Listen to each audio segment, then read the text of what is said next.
Hey guys, Amber here with the Meeple family. Thanks for joining me. Today I'm going to be doing a walkthrough of basically how this game works. This is It's a Small World. It's put out by Funko Games. And if you've ever been to Disney World or Disneyland, I'm sure you've been on this attraction.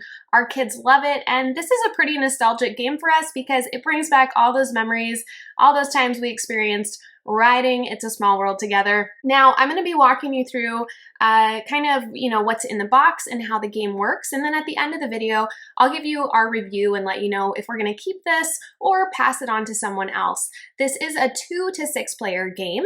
You do play on teams, and it is rated for about 4 years old and up. Okay, thanks for joining me over at the table.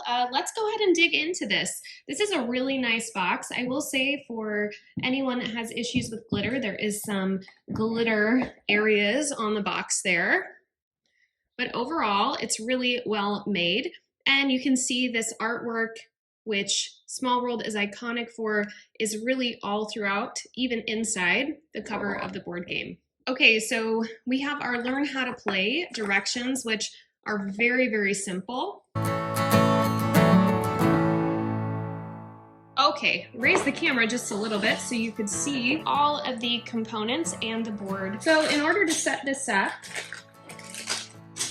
and you can kind of see maybe how cumbersome or easy you find this to be, but you are going to need to put these in place.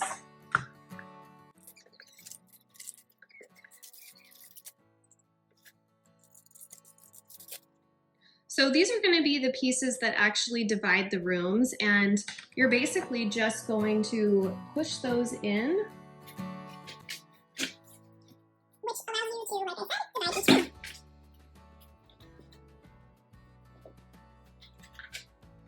This is a 2-player game, so we're just going to have our 2 little boats here.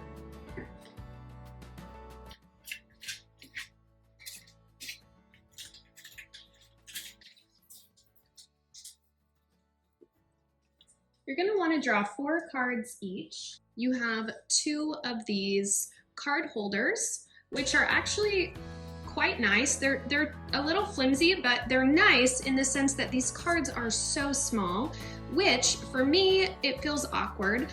But when you're playing with a child, it's actually much easier for them to hold onto these cards because of their size. So basically each turn, you are going to move your boat, and you're going to draw the number of cards on that new boat.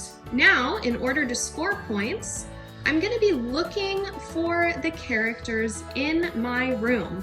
As I find them, I place them in the matching flag discard area, and we'll count these at the end of the game to see who won. The game progresses as special cards are drawn, like these clock tower cards.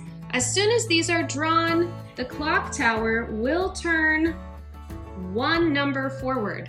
Once it gets to 7, the game is over. There are also special cards like this your team can play, which allow you to turn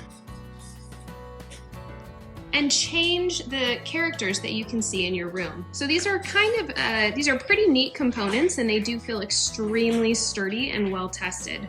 Again, you will continue progressing, changing rooms, and moving your boat through different scenes in order to collect characters and score points. Thank you so much for joining me as we took a look at what is inside this Funko Games It's a Small World box. Now, for us, we're probably going to keep this game mostly because we love Disney, and the artwork on here is incredible.